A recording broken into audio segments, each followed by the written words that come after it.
Salut à tous! Avant de commencer cette vidéo, j'aimerais vous présenter deux faits que je trouve absolument interpellants sur l'impact des addictions sur notre société moderne.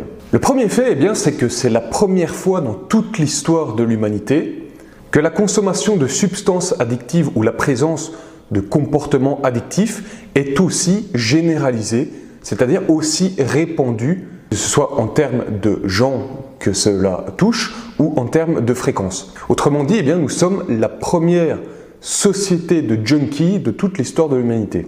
Le deuxième fait absolument intéressant, c'est que les comportements addictifs, l'addiction, est un phénomène absolument récent dans l'histoire. L'addiction est une nouveauté pour l'être humain, c'est-à-dire que pendant à peu près 3 millions d'années, nous n'avons jamais été addicts tel quel à quoi que ce soit. Et voici à partir d'il y a 10 000 ans environ, ce qui est une microseconde dans l'histoire de l'humanité, là a commencé à apparaître tout doucement ce qu'on appelle les addictions. L'addiction n'est donc pas une fatalité, ça ne fait pas partie de l'essence humaine. Maintenant, j'aimerais élaborer avec vous un petit peu ces deux premiers points afin de vraiment poser le cadre, prendre toute la mesure du phénomène de l'addiction dans la société moderne, et ensuite on va voir justement d'où vient le phénomène de l'addiction et pourquoi nos amis les chasseurs-cueilleurs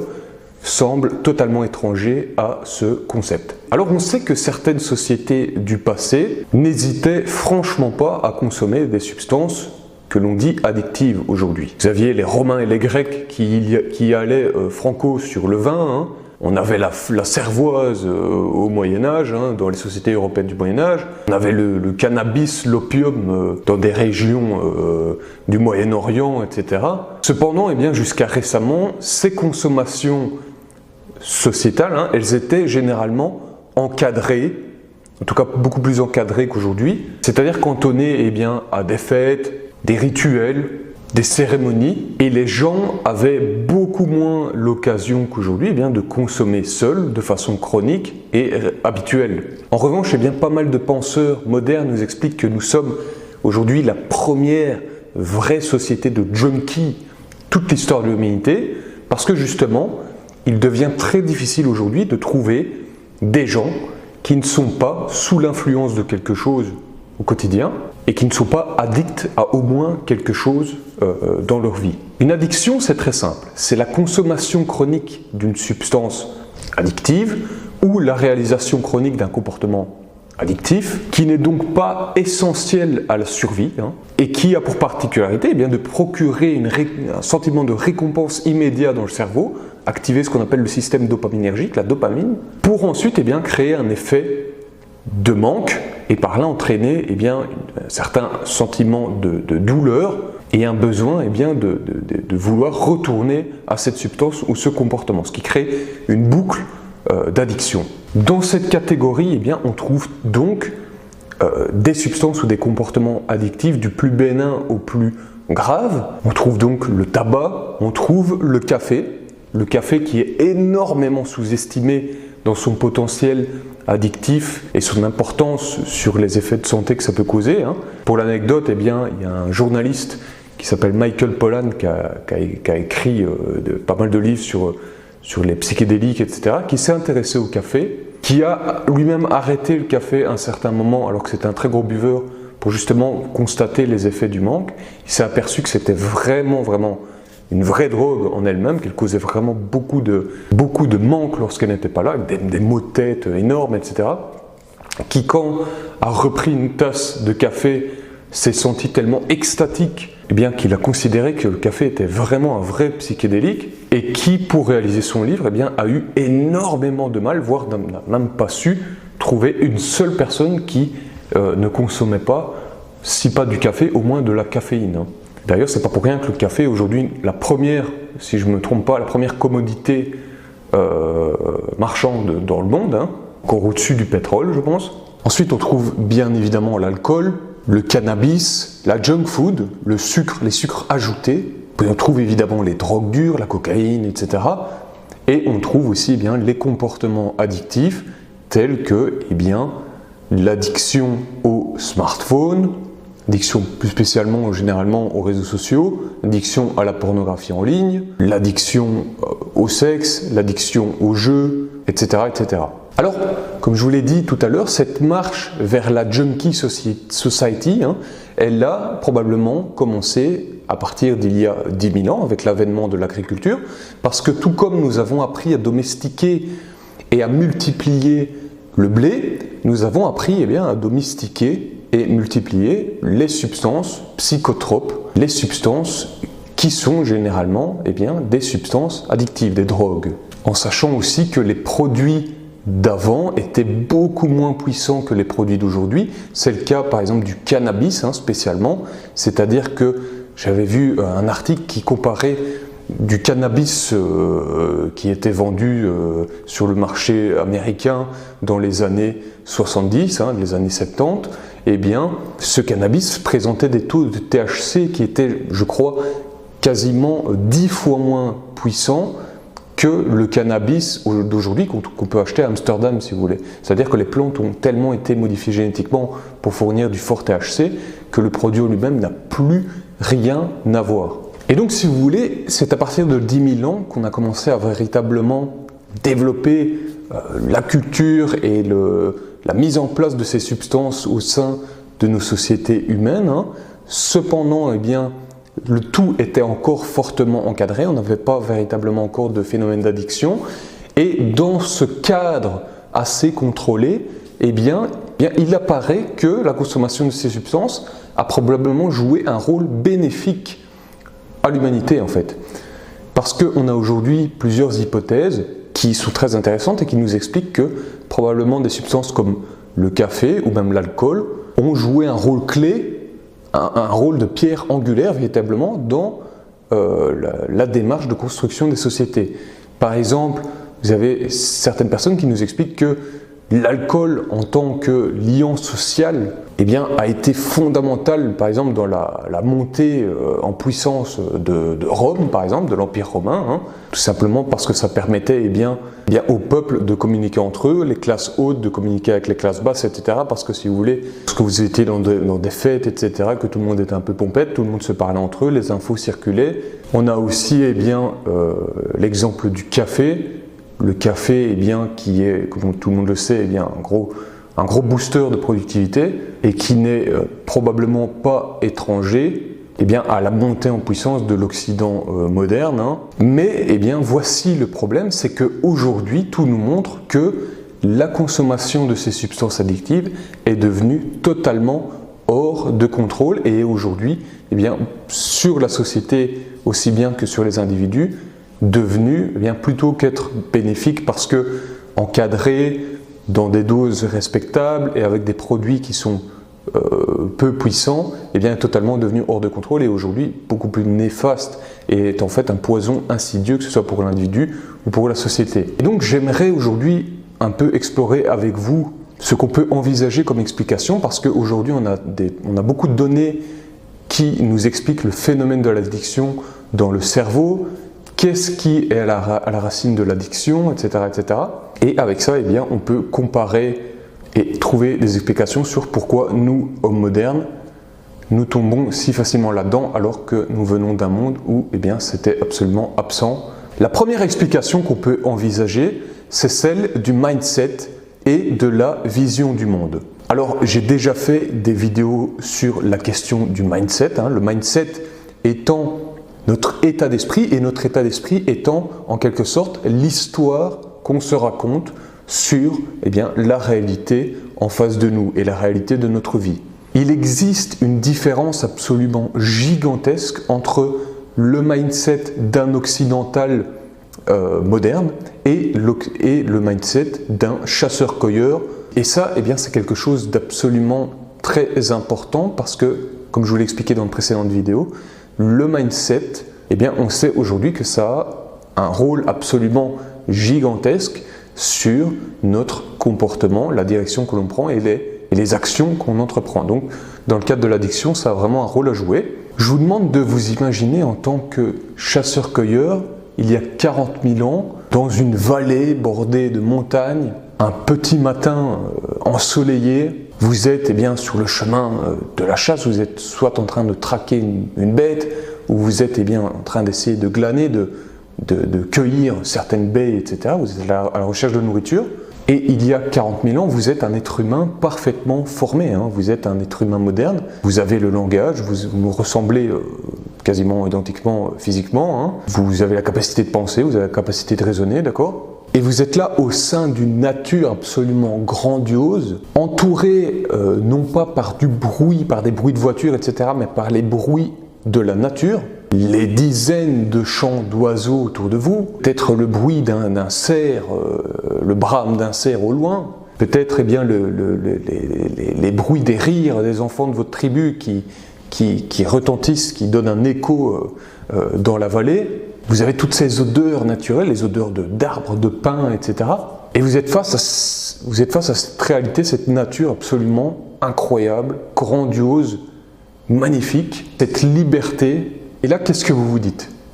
Vous vous dites que tout ça est absolument incroyable. C'est cet effet d'extase qu'on connaît nous-mêmes lorsque on va, par exemple, contempler une grande nature sauvage. Et ça ne s'arrête pas là, puisque lorsque vous rentrez au camp le soir et que vous allez dormir, vous assistez à quoi? Vous assistez à un ciel étoilé, rempli de constellations, tout simplement parce qu'il n'y a pas de lumière artificielle.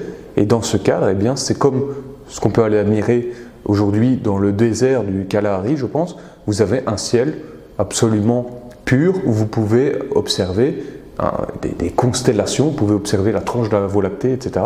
Donc vous êtes dans ce monde magique, grandiose, mystérieux, inexplicable. Vous n'êtes pas dans ce monde mécanique, froid, qu'est le monde moderne. Ce monde des villes qui est triste, qui est bruyant, où tout est expliqué, rationalisé, codifié, judiciarisé, où tout est tenu par la main des êtres humains. Là, vous êtes libre, vous êtes vivant et vous êtes au sein de quelque chose qui est plus grand que vous. Vous vivez donc dans un monde magique, vous vivez dans une sorte de rêve. C'est la perception que vous avez de la réalité, de la vie.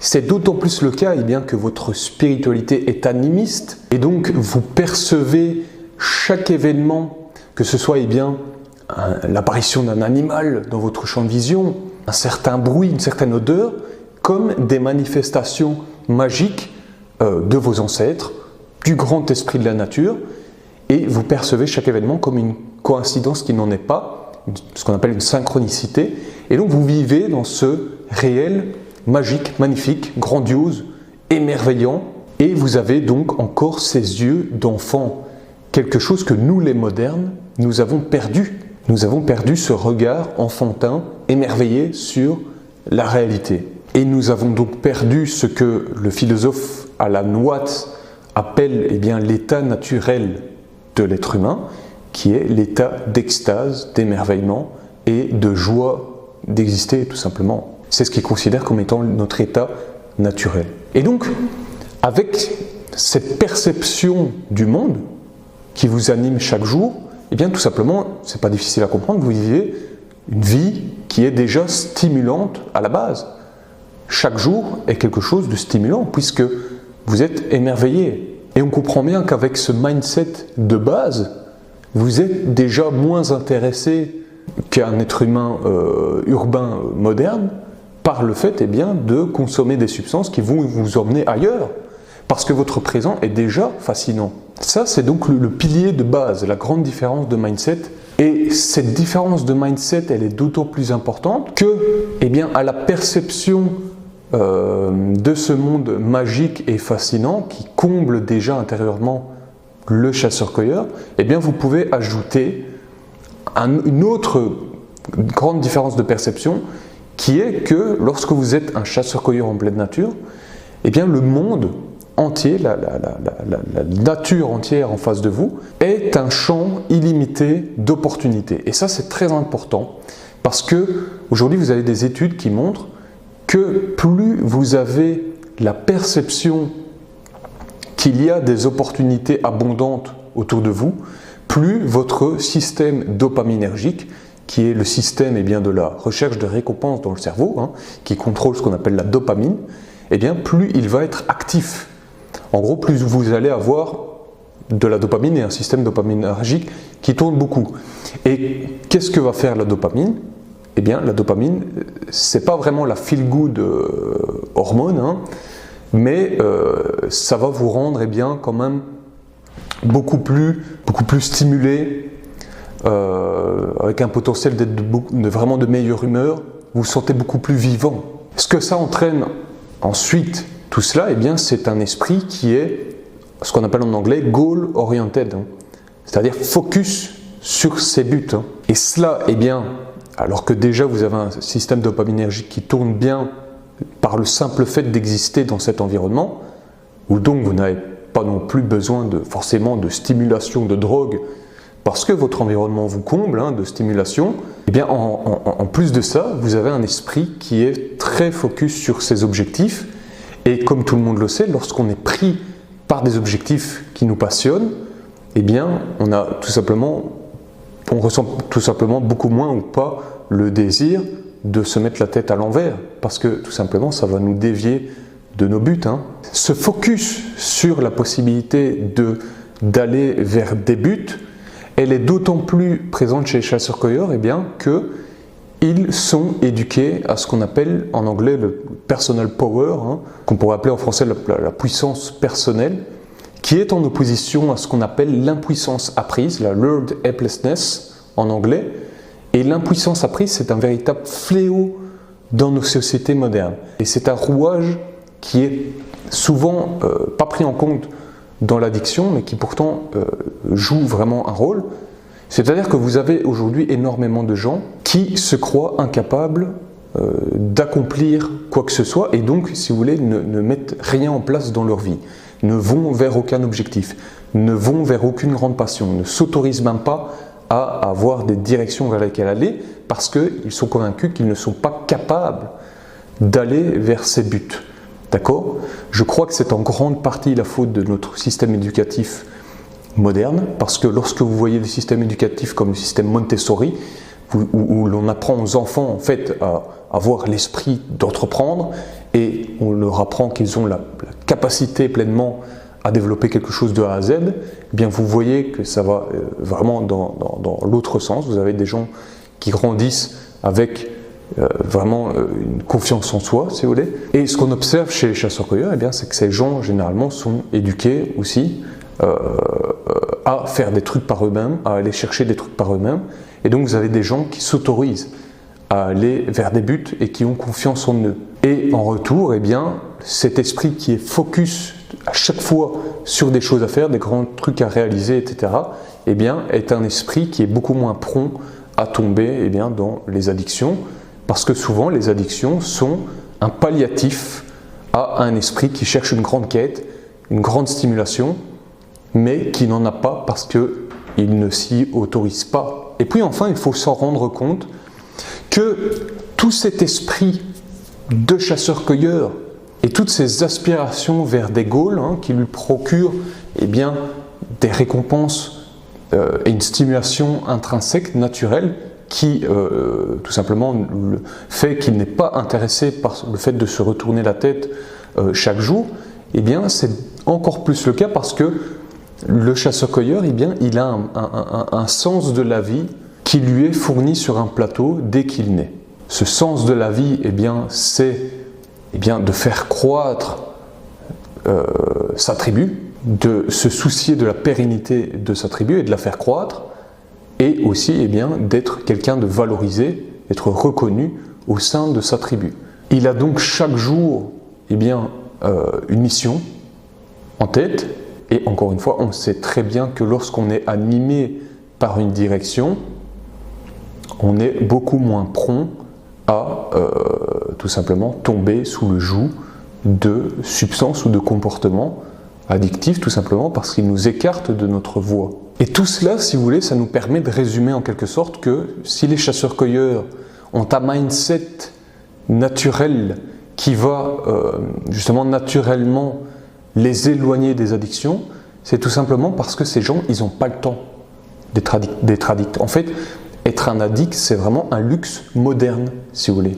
Les mecs sont trop occupés et ils ont trop de missions et de responsabilités que pour se permettre d'être des junkies, si vous voulez. Ils ont des buts clairs, ils ont un sens de la vie, ils ont un mindset qui est naturellement stimulant, intéressant, parce qu'ils voient la réalité telle qu'elle est au fond, c'est-à-dire une réalité incroyable, mystérieuse, magique. Et tout cela, quand on y pense, eh bien, quelque part, nous ridiculise, nous, les modernes, nous humilie, si vous voulez. On est là, si vous voulez, avec nos dépressions, nos addictions, nos trucs, nos chics, nos tchacs, mais tout cela est véritablement un luxe. Alors c'est un luxe, mais aussi conséquence d'un monde d'un monde moderne qu'on a créé de par la technologie et qui est profondément inhumain dans le sens où eh bien, on a créé un mode de vie qui n'a plus rien à voir avec là d'où nous venons, si vous voulez. Donc, quand je dis que c'est un luxe et que nous sommes devenus des poules mouillées, pas vraiment une accusation, c'est un peu la conséquence de ce que nous avons créé. Les gens modernes, généralement, n'y peuvent rien. Et tout ça pour dire, si vous voulez, qu'être addict, eh bien, ce n'est pas une fatalité. Et un dernier mot sur le point de ce mindset, cette vision du monde, qui est en rapport avec le lifestyle et l'environnement et les actions que l'on entreprend. Eh bien, ce qu'on observe aujourd'hui, malheureusement, c'est que dans des peuplades chasseurs-cueilleurs contemporains qui sont de plus en plus en contact avec la société moderne, attrapent tout doucement eh bien, les mêmes vices que nous. Et donc vous avez par exemple des cas assez connus de tribus de chasseurs-cueilleurs en Amazonie qui sont de plus en plus confrontés à la société moderne, eh bien, qui ont ramené des télévisions et qui deviennent littéralement accros aux séries dramatiques. Donc plutôt qu'aller faire la chasse et la cueillette et se raconter des histoires, etc., faire vivre la tribu, eh bien, ils ont installé des canapés de fortune et regardent les telenovelas. On voit aussi de plus en plus des addictions fortes à l'alcool qu'ils vont acheter dans les supérettes tout près, etc. Et donc les mecs sont en train de perdre carrément cette vision du monde chasseur-cueilleur qui les protège des addictions et eh bien, ils deviennent contaminés par les vices de la société moderne. Et donc voilà sur ce point de la vision du monde qui eh bien, blinde le cerveau, l'esprit des chasseurs-cueilleurs contre les addictions. Maintenant, j'aimerais vous parler d'un deuxième grand paramètre qui les éloigne aussi du phénomène addictif. Eh bien, c'est le fait qu'ils ont ce qu'on appelle un système nerveux qui est bien régulé. Qu'est-ce que je veux dire par là? Eh bien, vous avez vu dans une des précédentes vidéos où je vous parlais de l'anxiété, etc., je vous ai expliqué que le système nerveux humain a 3 modes. Ça vient de la théorie du docteur Porges. Vous avez le mode fight or flight, c'est le mode où on est anxieux, stressé, etc., qui nous rend d'ailleurs prompt à la consommation de certaines substances. Vous avez le mode shutdown, le mode freeze, où c'est un système d'immobilisation lorsque on se sent dépassé, on se sent en peur dans notre environnement, qui va nous prédisposer eh bien, à la dépression et aussi à la consommation de substances. Et puis vous avez ce qu'on appelle le mode de sécurité et de développement social, le mode safety en anglais, qui est un mode où on se sent bien, on se sent épanoui dans notre environnement, on se sent en sécurité, et où là, eh bien, on est moins prompt à développer des comportements addictifs. Et cet état nerveux, eh bien, il apparaît lorsque les conditions sont réunies pour que eh bien, notre corps et notre esprit se sentent safe, soient bien régulés. Vous avez donc eh bien, la présence d'un support social, d'un réseau social constant qui fait que ces gens eh bien, vont plus difficilement que nous tomber dans des cas d'isolement, de dépression, de stress post-traumatique, de trauma, etc. parce qu'ils sont toujours entourés, supportés. Or, on sait bien aujourd'hui que l'isolement est un grave facteur dans l'apparition de l'addiction, ainsi que les traumas non résolus.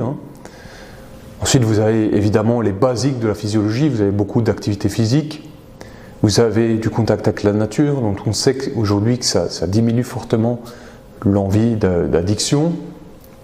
Vous avez aussi du repos naturel, c'est-à-dire que ces gens, généralement, lorsque ça va plus ou moins dans leur environnement, ne sont pas dans une pression de performance constante.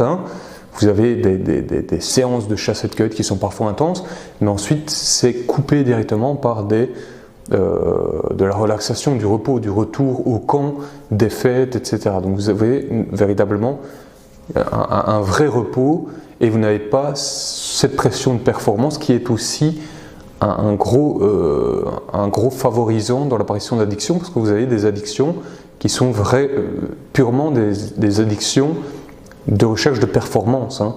C'est le cas par exemple de l'addiction aux boissons énergétiques, hein, au Red Bull, etc., même au tabac, etc.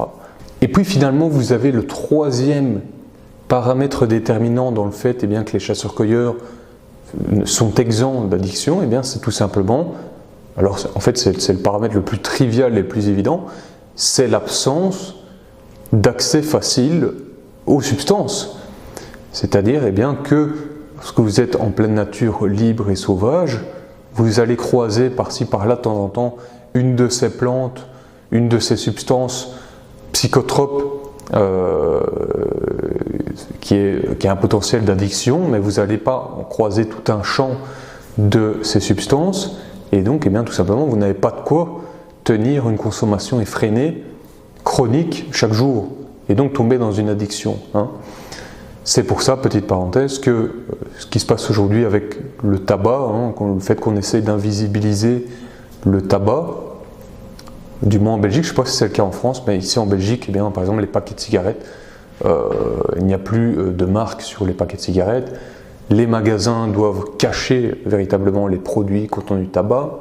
Tout cela, en vérité, est probablement assez efficace en fin de compte, hein, parce que tout simplement, quand on n'a pas le produit en face de soi, on y pense moins. Donc vous avez cet aspect également. Dans une prochaine vidéo, on parlera un petit peu de tout ce que cela implique en termes de solutions, quelles solutions concrètes, quels outils concrets on peut tirer de tout cela pour se débarrasser des addictions soi-même en tant qu'homme moderne. Dites-moi tout ce que vous avez pensé de cette vidéo, et quant à moi, je vous dis à la prochaine. Ciao, ciao!